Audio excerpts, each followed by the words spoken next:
JIL Green Hills sa Music Museum. Taas nga po kamay niyo kung sino po nakadalaw na doon. si EJ daw po, taga-Pilipinas po yan. Kami po kasi sa Green Hills is parang ganito po, punong-puno. So kami po mga worship team, ako po I'm a worship leader. So we don't have any seats po, so available for us. So we sit at the backstage. Doon po mismo sa pinakalikod po nung screen. I was sitting at the backstage, and while my pastor, Pastor Joey, was preaching the Word of God, I suddenly heard a majestic sound and music. And it's my first time po na makarinig ng ganong heavenly and glorious sound. Ito po yung naririnig ko. Oh, sweet, sweet Spirit, flow in this place. Oh, sweet, sweet Spirit, flow in this place. Paulit-ulit lang po yun. Tapos, si Pastor Joey po, patapos na po siya mag-preach. And then the Holy Spirit spoke to my heart. May impression po, biglang sabi po ng Lord, anak, ayoko pang matapos yung service. Gusto ko pang purihin niyo ako, gusto ko pang yung corporately, nag-aawitan kayo at sinasamba ako. Sino po dito nakaramdam ng ganun? Isa parang ayaw niyo pang lumabas ng church. Kasi iba yung joy, iba yung presensya ng Panginoon. Sige po, palakpakan po natin ng Lord. Alam niyo po, ganun po yung naramdaman ko sa Panginoon, yung heart niya. Sabi niya, I don't want this to end. And then bigla ko pong nasabi sa Panginoon, Lord, you are welcome to move. You're welcome to save. You are welcome to change our lives, fill our hearts. Alam niyo po, wala ko po akong pinagsabihan na may song po na binigay sa akin ng Holy Spirit that day. I just recorded it in my phone. And then, nung hapon po kasi, after lunch po, mga 1 o'clock in the afternoon, meron po kaming prayer meeting. Nagkaroon po kami ng prayer meeting ng alauna ng hapon sa JIL Green Hills. And then po, yung alauna na yon, si Pastor Joey po, who was leading worship and prayer, bigla po niya akong tinawag, nasa gilid lang po ako ng stage. Sabi niya, John, the Holy Spirit told me, you have a song. Sinabi po ng Banal na Espiritu sa kanya na may awit daw po ako. So sabi ko, Lord! Di pumunta po ako dun sa harapan. Kinanta ko po itong awit na to for the very first time. For the very first time. And then the presence of the Lord poured out in the service. Many got healed. Many got delivered and saved. The Holy Spirit. Sabihin nga po, the Holy Spirit. The Holy Spirit, siya po ang kasama natin sa service. Siya po ang iniwan ng ating Panginoong Jesus. Di ba po, nung paakyat po ang Panginoong Jesus, mag-a-ascend na po siya sa heaven, nakatingin po yung mga disciples, ang sabi sa kanya, syempre po malungkot, di ba po, pag sino po dito yung nawala na po ng mahal sa buhay? Na nakita niyo po na nawawala po siya. Di ba po, parang ang lungkot-lungkot, ang sakit-sakit na hindi mo na siya makikita ulit. But Jesus Christ told the disciples, I will not leave you as orphans. I will not leave you. I will be with you wherever you go. Even to the very end of the age, ang sabi po ng Panginoong Jesus in Matthew chapter 28. Hindi ko kayo iiwan. I will send you the Holy Spirit to be with you wherever you go, to guide you into all truths. Kaya po kasama ng church, kasama natin dito, ang banal na spirito, dumadaloy sa ating kalagitnaan and we welcome Him. That's why I'm so excited po to share this topic with you, the Holy Spirit and miracles. Pakisigaw nga po, ilalabas din po nila yan, makikita po ninyo. Apo. Ang topic po natin today is the Holy Spirit and miracles. In my heart po, I just want to honor the Holy Spirit because there will never be miracles without Him. Naniniwala po kayo doon? Sabi po natin kanina, siya yung kasama natin dito. Si Jesus po, nagpagaling po siya ng milyon-milyon, libo-libo, milyon yung mga tao when He is on this earth. Pero ang sinabi po niya sa mga disciples niya, pag ako'y umakyat na sa kalangitan, higit pa doon ang gagawin ninyo. Dahil kasama niyo ang banal na spirito. Sabihin mo nga sa katabi mo, the Lord will use you as an instrument for healing. The Lord will use you as His instrument for salvation of others. Amen? Sino po dito excited na gamitin ng Diyos ang kanyang buhay for a gloriousness and ministry and miracles? Alam niyo po yung hahawakan mo lang yung tao, mararamdaman na niya yung pagmamahal ng Diyos because the Holy Spirit is in you. Meron po kaming kapitbahay, habang hindi pa po lumalabas, meron po kaming kapitbahay, sinesharan po namin siya, yung mga bina-Bible study po namin, may Bible study po kasi kami sa bahay. Meron pong, ina-invite siya na sumama sa amin sa Bible study namin. Tapos sinasabi niya lagi, it's not for me, ganyan. I have my own life, I have my own belief, it's not for me. It's not for me niya. It's not for me pa lang po niya, bigla siya na-stroke. Opo, bigla po siya na-stroke. Tapos, wala po kami nun sa bahay. So, tawag sa akin yung mga kasama po namin sa Bible study. Oh, si Jeff na-stroke, ganyan. O sabi ko, sige, samahan nyo pagka uwi namin sa Manila, kasi para nasa province po kami nun. Pag uwi namin sa Manila, pupuntahan namin siya sa hospital. Pagdating po namin, nasa ICU po siya. Habang nagpe-pray po ako, sabi ko sa Lord, Lord, use my hand for miracle. Please use me for miracle. And then sa ICU po, di ba? Usually 10 minutes lang. 10 minutes ka lang or a few minutes ka lang pwedeng mag-visit. Tsaka mag-isa ka lang, hindi ka pwedeng may kasama. So pumasok po ako sa loob ng ICU. Alam mo, una kong sinabi sa kanya, inawakan ko po kagad yung kamay niya. Sabi ko, do you want to receive Jesus as your Lord and Savior? Sabi niya, yes. So yes po siya. Then tinanggap po niya ang Panginoong Jesus. And after po niya tumanggap sa Panginoong Jesus, ang tanong ko po sa kanya, do you want to be healed? Hindi, sabi niya, yes. And then I prayed for healing. Alam niyo po, after 2 days, hindi po siya lumabas ng ICU. Lumabas po siya ng ospital. And now, kasama po namin siya sa Bible study. And he's healed, totally healed. Hindi na po malaman ng doktor kung anong reason kung bakit nag-enlarge yung heart niya. His heart is very, very okay now. Sige pa, palakpakan po natin yung ang Panginoon. May thesis statement lang po ako na gusto kong i-share sa inyo. Miracles happen when the Holy Spirit is free to move. Nangyayari po ang miracles if you allow Him. Because the Holy Spirit is a perfect gentleman. Naniniwala po kayo doon? Amen. We can hinder Him. We can also allow Him to move in our lives. Kaya po, pag-uusapan po natin the Holy Spirit and miracles. Apart from the Holy Spirit, there will never be miracles. Alam niyo po ba that what raised Jesus from the dead is the Holy Spirit?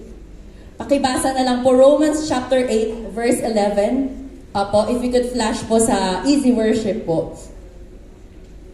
Romans chapter 8 verse 11. Ang sabi po dito, the Spirit of God who raised Jesus from the dead lives in you. Sabihin niyo nga po, lives in me. Lives in me. Napaka-powerful po ng salita ng Diyos na iyon. The Spirit of God, pakisabi po ulit, the Spirit of God Let the Spirit of who God raised Jesus from the dead who raised Jesus from the lives dead in me. lives in me. Kung tinanggap na po natin ang Panginoong Jesus sa ating mga buhay, it's the same Spirit who raised Jesus from the dead is living in us. Kaya po yung kinanta po natin kanina, nothing is impossible if His Spirit is living in us. Sino po dito can shout a great amen with that? Amen! Amen! Kaya po, walang imposible kapag kasama natin ang banal na Espiritu. Sino po ba ang Holy Spirit? Who is the Spirit of God? In Acts chapter 3, verse 4 po, ang sabi doon, alam niyo po yung story ni Ananias tsaka po ni Sapphira, yung nagsinungaling sila, na sabi nila, ito yung, yung amount of money na pinagbentahan namin. Sabi nung asawa, ito yung amount of money. Yung pala, nagsisinungaling sila. Alam niyo po kung ano nangyari? Automatically, ano po nangyari kay Ananias? Kung sino po nakakaalam? Dead. Po, namatay. Anong sabi ni Peter kay Ananias? How dare you to lie to the Holy Spirit of God? Ang sabi ni Peter, you did not lie to God, you lied. You did not lie to man, you lied to the Holy Spirit. You lied to God. Holy Spirit is God. Ang banal na Amen. Espiritu po na kasama natin sa ating kalagitnaan, He is God. He is the third person of the Holy Trinity. Sino po yung Holy Trinity? The Father, the Son, and the Holy Spirit. And these three are One. Ang sabi po sa 1 John chapter 5, verse 7 to 8. Ano po natin yan? Nasa Declaration of Faith number 3. Eternal Godhead. He is God. Minsan po kasi sa church, parang na-echepuera ng iba ang banal na spirito because we are after our programs and what we want to do. But what about what God wants to do in our churches, in our cluster?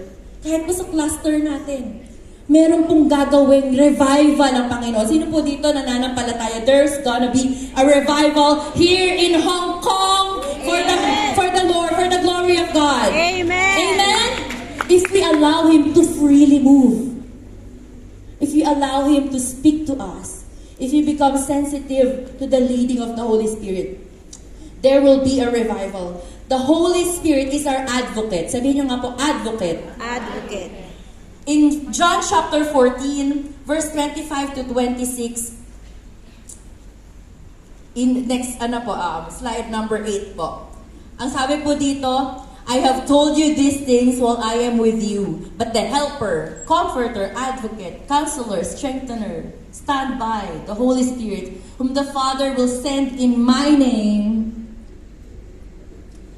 in my place to represent me and act on my behalf. He will teach you all things. Sabihin nyo nga po, He will teach me all things. He will teach me all things. Siya po na may lalang ng langit at ng lupa will teach us all things. Marami po tayong mga hindi naiintindihan, But if we hear from the Lord, then we will understand. He will teach you all things and He will help you remember that I have told you. In Matthew chapter 5, 7, 13, 24, 25, you can read it po pag-uwi po ninyo sa inyong mga bahay. So, yun po ang banal na spirito. Another po, the Holy Spirit seals us for eternity. Sabi nyo nga po, seal. Seal. Sineselyohan po niya tayo for eternity. Kapag ka po tinanggap natin ang Panginoong Jesus, ano po yung nabuhay sa atin? Yung spirito natin. Tama po? Kasi nung kinagat daw po ni Eva ni Adan yung apple, hindi po apple yun. Di ba po? Yung prutas ng pag-alam ng masama at ng Mabuti. mabuti. Sabi po ng Lord, pwede nyo kainin lahat ng prutas sa buong garden. Pero itong bunga ng puno na ito, hindi nyo pwedeng kainin. Kasi pag kinain nyo yan, kayo ay Mamamatay. mamamatay. Galing nyo po sa sa theology nyo. Mamamatay! Pero nung kinain po ba nila yon, physically po ba namatay po sila? And humihinga pa din po sila, Ano po yung namatay sa kanila? Spirit. Yung spirit. Pero po, nung nakakilala tayo sa Panginoong Jesus, nung binayaran ng Panginoong Jesus, ang kabayaran ng kasalanan na minana po natin kay Eva at kay Adan, ang nabuhay po ay ang ating Espiritu. It's our spirit that connects to the Spirit of God. Because the Bible says, God is a spirit, and he who worship Him must worship Him in spirit and in truth. So, ang spirito po pala natin, siya yung kumukonekta sa Diyos. Sino po dito alive in spirit today? Pakikaway po ang Amen. Panginoon. Amen? And I know, we who are alive in the Spirit, when I am saying something, the Holy Spirit is explaining it to you. Parang, oh Lord, sino po dito na may nagtuturo dito sa harapan? And then bigla na lang, Lord, parang ako yun na, pinakausap niyo po ako. It's the Spirit of God talking to us. Kahit mag-isa ka, wala kang kasama, pero alam mo, may kasama ka, ang banal na Spirito, hindi ka malungkot. Hindi ka nag-iisa. Amen? The Holy Spirit, He seals us for eternity. Pag nabuhay po tayo sa Spirito, ang aakyat po sa kalangitan ay yung spirito po natin. Pag namatay na po tayo. Bakit po? Kasi yung physical body natin, pupunta sa lupa. Yung kaluluwa at espiritu, yun po yung Aakyat. aakyat. Pagpatay yung spirito, yung kaluluwa naman na buhay, hindi nakakilala sa Panginoong Jesus, saan po mapupunta? Hell. Sa hell. Eh yung kaluluwa natin, yun yung nakakaramdam ng sakit. Kaya yung init ng dagat-dagatang apoy ng impyerno, malalamdaman ng kaluluwa natin.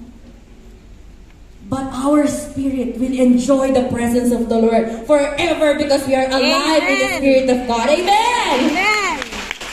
Isigaw na nga po, the Holy Spirit The Holy Spirit seals me for eternity.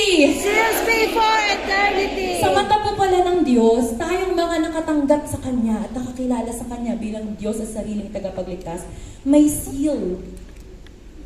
Sa end times po, diyan sabi, magkakaroon ng tatakan yung 666. In Jesus' name, walang makakapunta sa atin doon sa tribulation. Amen? Amen. Lahat tayo, pag nag-rapture, akyat tayo doon. Amen. Seal tayo. Meron tayong visa. Sino dito may visa? Amen. May visa tayo. Sino ang visa natin? Jesus. Ang Banal na Espiritu na tinanggap natin ang Panginoong Jesus. Pagdating doon, hindi tayo sabihin na, oh, wala kang access. May access tayo because we have the Holy Spirit in our hearts. Can I hear a loud amen? Amen! Hallelujah! Alam niyo po, supernatural happens when the spiritual realm becomes reality. Sino po dito nag-agree dito? Amen. Ang sabi po sa Bible, in Ephesians chapter 6, verse 12, next slide po, pakibasa nga po, 1, 2, 3, and go! For we do not wrestle against flesh and blood, but against principalities, against powers, against the rulers of the darkness of this age, against the host of wickedness in the heavenly places. Yan po ba nakikita ninyo with your physical eyes? No. Yung po bang spirito ng antok, nakikita niyo po ba? Pag nakikita niyo lang na tinaantok na yung isa, ayun nagmamanifest na. Pero una, spirit lang muna siya, di ba?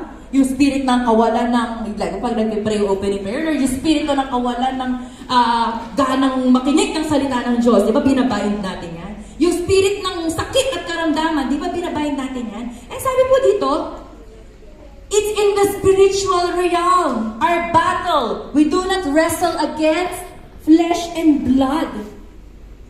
Yung kapatid mo na lagi kang chinichismis, kinaiinisan ka, spirit yun, hindi siya mismo yun. Kaya pag ipapag-pray mo, Lord, in Jesus' name, I cast out that spirit upon her life. Mahal na mahal ko po yung sister na yun. Ganun po tayo dapat mag-pray, di ba po? Hindi aatakihin yung tao mismo. Sino nga atakihin po natin? Yung Spirit. spirito! O yung asawa natin, naggugulo dun sa may ginagawang hindi maayos sa Pilipinas o kung nasaan man siya. Sino nga atakihin natin? Yung spirito na nasa kanya, hindi siya mismo. Mas lalo natin ipapakita yung spirito ng Diyos sa buhay natin. Ano po yung spirito ng Diyos? Galatians chapter 5 verse 22 to 23. Ano po yun? Love, joy, peace, patience, kindness, goodness, faithfulness, gentleness, and self-control. Sabi po doon, against such there is no law. Pag ginawa mo yun sa kapwa mo, walang batas na makakahadlang sa'yo. Pag minahal mo yung asawa mo, kahit hindi siya nagiging matapat sa'yo, walang batas na pwedeng sumaway sa'yo kasi batas ng Diyos, love. Sabihin nyo nga, love. Love. Yes, Lord, love. Love. Minsan doon tayo mahina po, minsan ano po. Pero isang miracle ng Lord yun sa buhay natin because we have the Holy Spirit in our lives. Noon po, parang wala tayong pag-ibig sa puso. Isang chismis pa na, gagantihan ko yan! Ganun po ba tayo dati? Pero ngayon, because we have the Spirit of God in our lives, I love you, sister. I love you, brother. Even sa employer natin, kahit minsan, tinatalakan tayo. Oh, I love you, my employer. You are God's gift to me. Di ba po? Yes, because we have the Spirit of God in our lives. Amen. Lahat ng yun, lahat ng mga ginagawa, principalities. Principalities, kaya i-rebuke natin. Even sickness Our battle is not against flesh and blood, but against rulers and powers in the heavenly forces. Pero alam niyo po, sa heavenly realm, tayo po yung giants. Sabihin niyo nga po, I am a giant. I am a giant. I am strong. I am strong. Sa spiritual realm, pagka po tayo ay babad sa presensya ng Panginoon, sa kanyang mga salita, tayo po yung pinakamalakas. Hindi, kumaga may immunity tayo, strong yung immune system natin against the attacks of the enemy in our lives. Kaya kahit anong gawin ng mga masasamang tao, si Brother Marlon po, pag minsan kinat sa biyahe sa sasakyan, sabi niya, may siya, God bless you. Kasi maaalala mo, oh, I have the Spirit of God in me. Dapat hindi ako papadala doon, I am strong. Amen? Because the Spirit of God is in our lives. Sige ba, palampakan po natin ang banal na Spirito. Kaya, the real reality is the spiritual reality. Alam niyo po na may mga nakabantay sa atin ng mga demonic forces. Para, iintayin ko na manghina yan. Pagka nanghina yan, aatake talaga ako. Ganun ang kaaway sa atin eh. Meron tayong kalaban. Totoo po ba yun? May kalaban tayo. Sinong kalaban natin? Si Satanas. Di ba po? Kalaban natin, mga kampon ni Satanas. Pero in the spiritual realm po yun. Pero we are strong because we have the Spirit of God in our lives. Amen? Amen. Amen. Sige ba, palapakan po natin ang Panginoon. Ngayon po pag-aralan natin, ano po ba yung importance ng banal na Espiritu sa ating mga buhay? He is our counsel and guidance. Sino po dito, you do not know what to do, but when we pray, biglang may nire-reveal ang Holy Spirit sa'yo na dapat ito yung gawin mo. This is the direction that you will take. He is the Spirit of truth. Sabi po sa John 8:32, di ba po? When the Spirit of truth, the truth will set you free. Yun ang sabi ng John 8:32. And sabi sa John chapter 14, when the Spirit of truth comes, He will reveal to you all the truth. And then the fruit of the Holy Spirit. Dahil po may banal na Espiritu po tayo sa ating mga buhay, we have the fruit of the Holy Spirit. We also have the gift of wisdom from the Holy Spirit. Meron pong, minsan tayo mga instances na naranasan nyo na po ba to, na nagpipray kayo and then biglang may pinaalala sa inyong Panginoon. Amen. Na dapat yung ipag-pray and then you suddenly prayed for that person. Alam ko po may story si Sister Dory eh. Madaling araw ginising po siya ng Lord. Tapos ang sabi po ng Lord sa kanya, mag-intercede ka, mag-intercede ka. So nag-intercede lang po siya. Hindi niya alam kung bakit siya nag-intercede.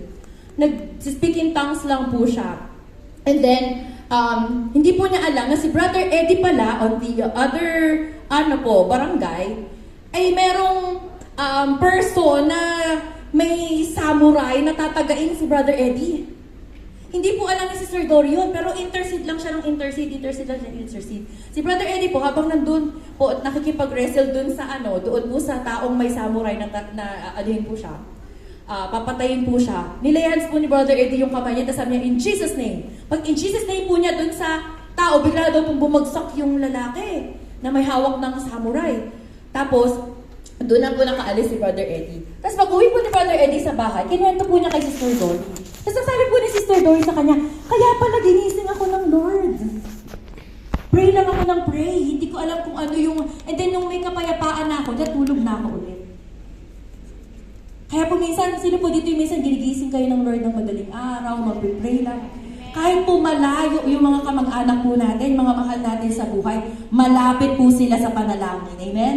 At wala pong kahit isa na makakatakas sa panalangin. Amen? And also, we cannot worship apart from the Holy Spirit. Kasi po, ang sinabi po natin kanina, John chapter 4, verse 23 to 23 po yan. 23 to 24 is, the Father is a Spirit, and he who worship Him must worship in spirit and in truth. And of course, our salvation is in the Spirit. Yun na po yung kinuwento natin kanina. Pupunta na po tayo sa pinaka-story po ng ating pag-aaralan. Stories in the Bible that the Holy Spirit is mentioned and then miracles happen. Kasi ang topic po natin is Holy Spirit and miracles. Amen? Unang-una po, number 1 is the story of creation. Sino po dito nabasa na ninyo ang Genesis chapter 1? Diba? When God created the heavens and the earth. Napansin po ba ninyo, in verse 2, ang sabi po doon, diba? The earth was without form and void, and darkness was on the face of the deep. And pakisigaw nga po yung kasunod na line, and the Spirit of God was hovering over the face of the waters. And after po na nag-hover ang Spirit of God over the waters, ano po yung nangyari sa verse 3? Then God said, "Let there be light," and there was light. Without the Spirit of God, there will be no creation. Yung salita po ba nakikita ninyo? Yung sound po ba nakikita ninyo? Hindi po, di ba? Spirit. Sinabi lang, binigkas lang, let there be light, and there was light. Alam niyo po, may isang bata. Yung tatay niya, pastor. Tapos sabi nung tatay niya, wala akong maituro pang topic sa Sunday. Parang problema po yung pastor kasi po, di ba, every Sunday may preach dapat na message. Tapos sabi nung bata, nag-crayon po siya, nagko-color siya sa coloring book. Sabi niya, Daddy, Genesis chapter 1, di ba? In the beginning, God created. Ba't ka nag-worry? Nagko-color siya. Di ba, Daddy, in the beginning, God created the heavens and the earth? Bakit ka nag-worry? Sabi ng bata. Tapos sabi ng pastor, oo nga no. Kinreate na nga pala ng Lord lahat. Ba't ako mag-worry? Minsan kulang. Kulang yung pampadala natin. Kulang yung budget natin dito. Bigla mong iisipin Genesis chapter 1. God created the heavens and the earth. The God who is in us and with us created the heavens and the earth. At the sound of His voice. Yung sound nga, hindi nakikita pero biglang nagkaroon ng created things. Eh di sabihin mo dun sa bankruptcy. Spirit of bankruptcy, I rebuke you. I am prosperous. I am victorious in the name of Jesus. Salita lang din po yun. Salita lang din po yun. But there's happening in the spiritual realm. There's miracles happening because we speak the word of God. In the beginning, God created the heavens and the earth. I have everything because I have my God in me. Amen. Amen. Amen. Creation. Pagka po minsan, nalulungkot po tayo, punta po kayo dun sa may harbor, tignan niyo po yung dagat. Tignan niyo po yung mga mountains. Yung Diyos kong sinasamba, may likha nun eh. Everything daw po around us reminds us that there is a Creator. Amen. And that Creator, His Spirit is with us. And we can have and do anything with Him. Amen? Number 1 po yun. Number 2 po, na story sa Bible is Mary's pregnancy. Na nandun po ang banal na spirito. So, kung pa po, basa po yung Matthew chapter 1 verse 18. 1, 2, 3, and go. This is how the birth of Jesus, the Messiah, came about. His mother Mary was pledged to be married to Joseph, but before they came together, she was found to be pregnant through the Holy Spirit. Sino daw po? Holy Through the Holy Spirit. Spirit. She was found pregnant. Di mo ba kamangha-mangha yun? Miracle. Kaya po si Jesus, He was born without sin. Why? Because He does not come from a lineage of sinners, ni Eva at ni Adan. He came from the Father through the Holy Spirit. Sa sinapupunan, ginamit lang yung womb ni Mary para maging flesh siya, 100% human. But He is also 100% God through the power of the Holy Spirit. Lagi po sinasabi ni Brother Eddie, kaya makapangyarihan ng Panginoong Jesus. Because of His virgin birth. Because of His virgin birth. And through the power of the Holy Spirit. Ito po ay miracle na never pa nangyari. And this happened in the life of our Lord Jesus Christ. Pwede po bang palakpakan natin ang Panginoong Jesus and the Holy Spirit in our lives?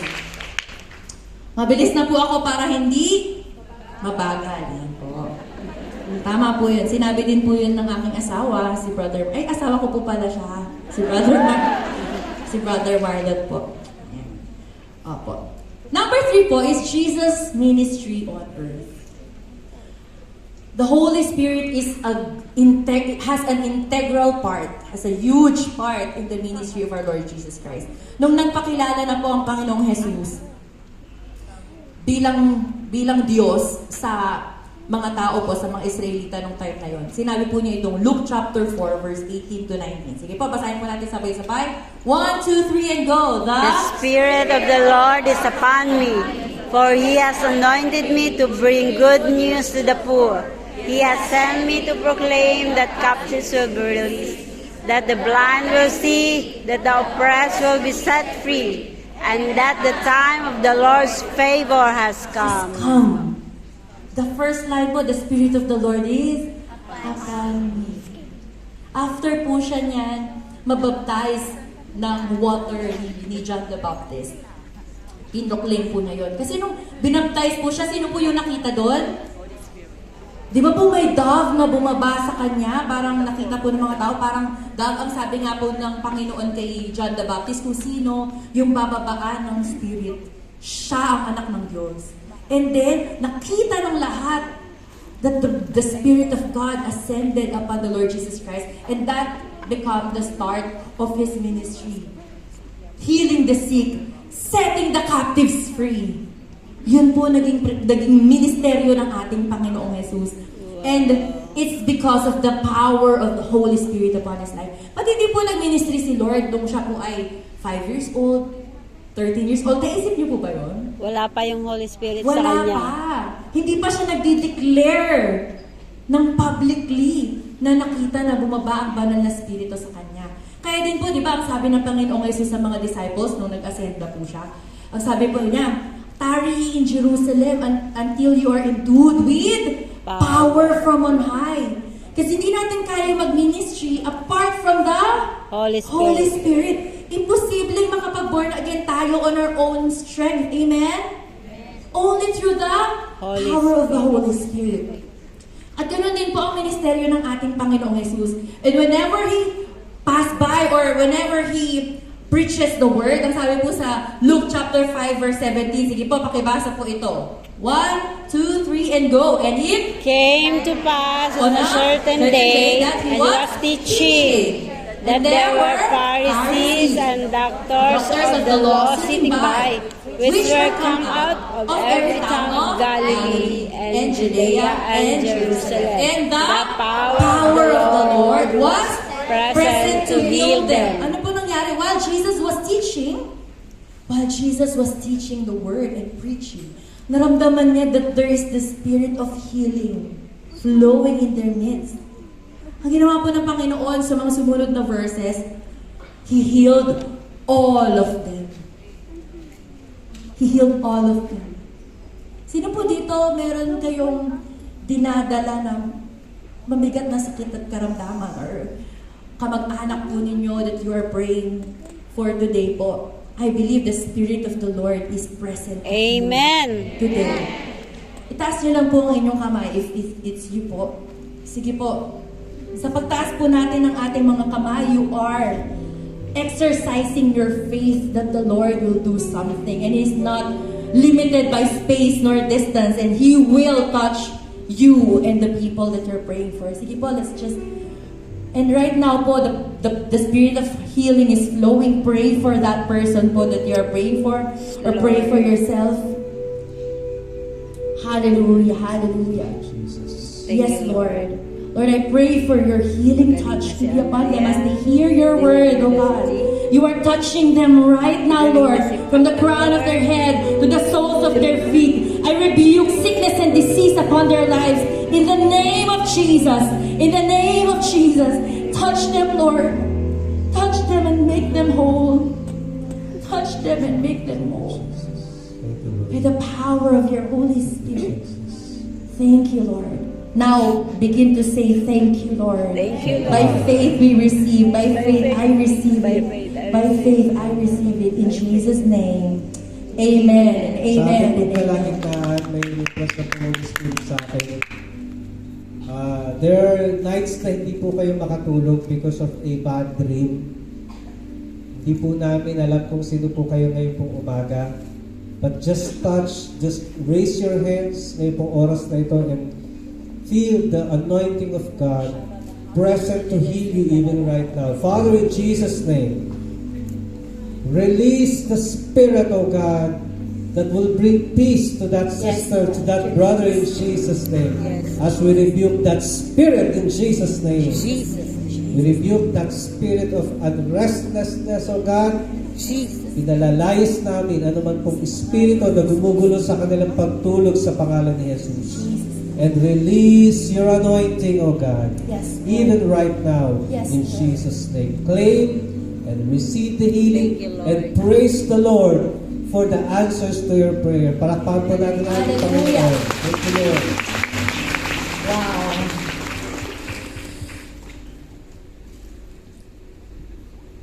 Number 4 po, the Pentecost. Acts chapter 2, verse 4. All of them were filled with the Holy Spirit and what? Began to speak in other languages as the Spirit enabled them. Sabihin niyo nga po yung word na all. All. Hindi some of them. All of them were filled as they wait upon the Lord. Alam niyo po yung ginawa ng mga disciples nung pag-akyat po ng Panginoong Jesus sa kalangitan.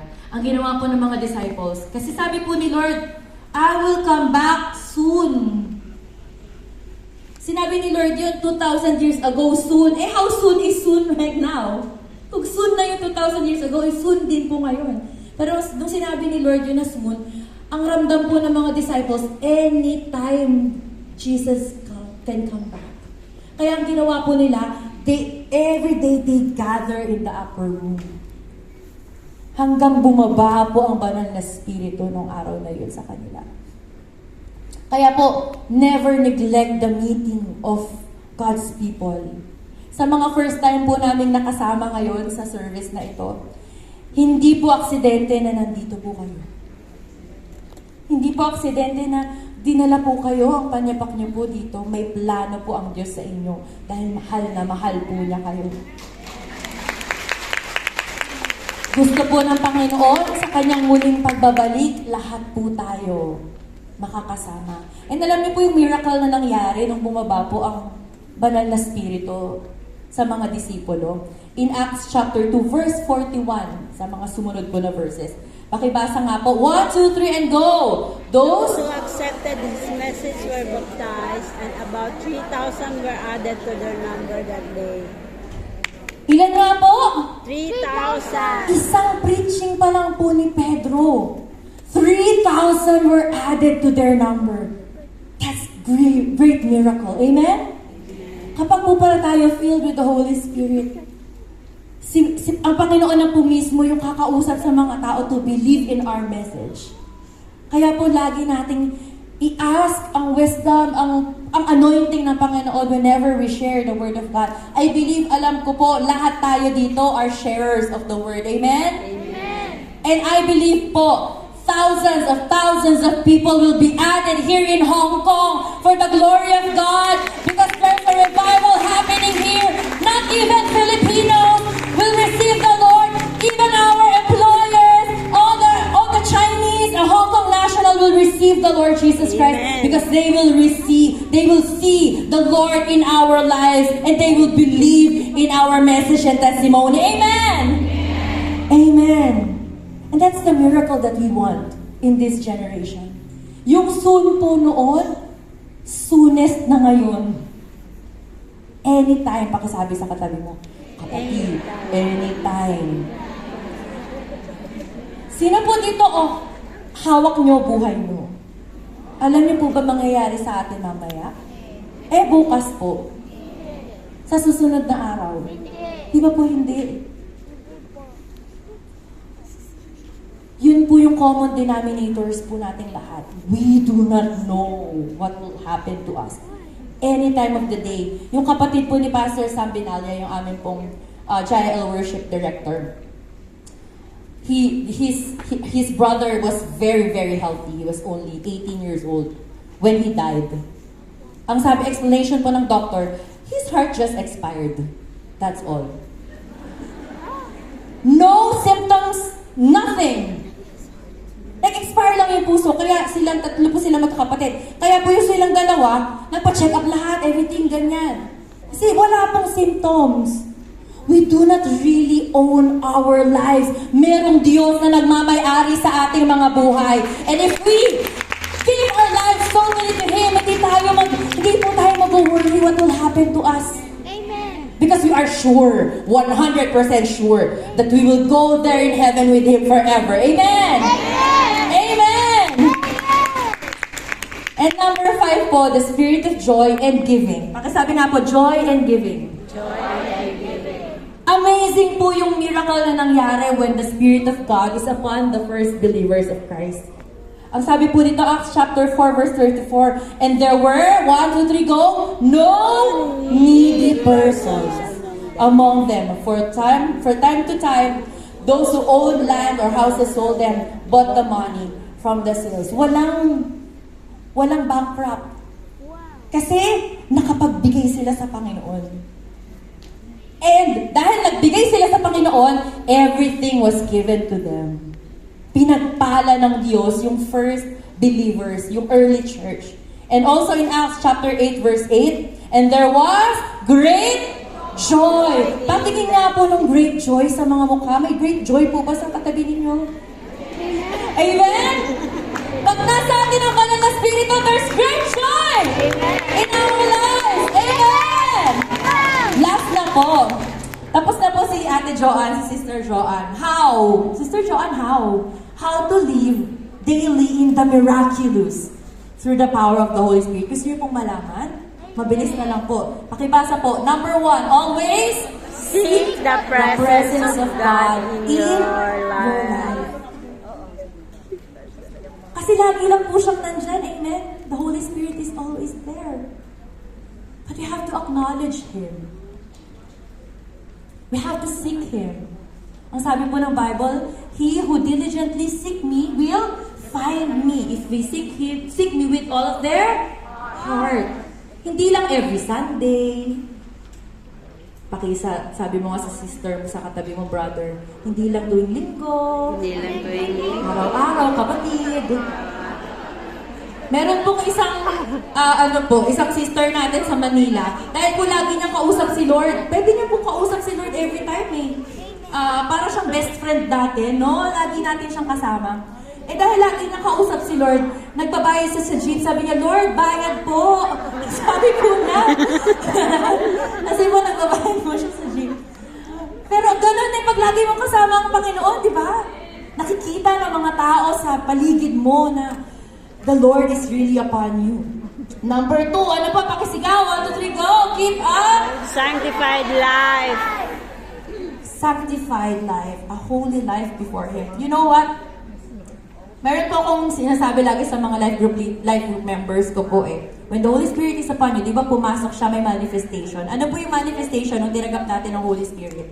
Yung speaking in tongues. Amen? May manifestation. Pero pag lumabas ang Holy Spirit, hindi na mo namamalayan because He is a perfect gentleman. Pag naging mali yung buhay mo, naging hindi tama sa harapan ng Diyos, nagigrieve siya in Ephesians chapter 4. Para siyang best friend mo na hindi mo na kinakausap. Diba, minsan malungkot pagka ganon? Para siyang asawa mo na hindi mo na kinubo. Ganon po yung nangyayari. Kasi hindi naging tama yung buhay. Nahihiwalay po sa Panginoon. Hindi natin namamalayan. Kaya, keep a sanctified life. Eh, ito naman po yung difference. Kapag ka naman may pumasok na evil spirit sa'yo, pag pumasok siya, hindi mo alam. Pero dahan-dahan kanyang pinapatay in the spirit. At pag lumabas, nagwawala ka. Yung may exorcism, magkaiba na po. Kaya sabihin mo po sa katabi ninyo, keep a sanctified life. Keep us like, amen. Huwag natin palungkutin ang banal na Espiritu na kasama natin. 24/7, He's always with us. Naririnig niya lahat ng conversation natin. Alam niya ang iniisip natin. Kung gusto natin manloko ng kapwa, alam ng Panginoon. Number 3, always remember that the Holy Spirit is in you. He is always with you. Number 4 po, obey the Holy Spirit's promptings, instructions, and guidance. of the Holy Spirit. Obey. Sabi po sa amin ni Pastor Joey, nung kami po yung nag-full-time ni Brother Marlon, nung start po kami kinasal, narinig po namin ang call ng Lord to go full-time. So, start po ng marriage namin, naka-full-time po kami sa Panginoon. And then, kinausap po namin si Pastor Joey as our pastor. Tapos sabi po niya, ito lang may advice ko sa inyong dalawa ngayon na full-time na kayo. Sabi niya, whenever you hear from the Holy Spirit, obey. Because one time, pag sunod-sunod na disobedience, mamaya hindi mo na siya marinig. So, pakisabi po sa katabi niyo, obey. Obey. Nagsasalita po ang Holy Spirit. Saan po? Sa salita ng Diyos. May instruction po siya doon. And kino-confirm din po niya kung may mga promptings naman sa atin. Kino-confirm din po niya through His Word. Kino-confirm din po niya through the people around us. And lastly po, number 5, worship the Lord in spirit and in truth. Sige po, tumayo po tayong lahat.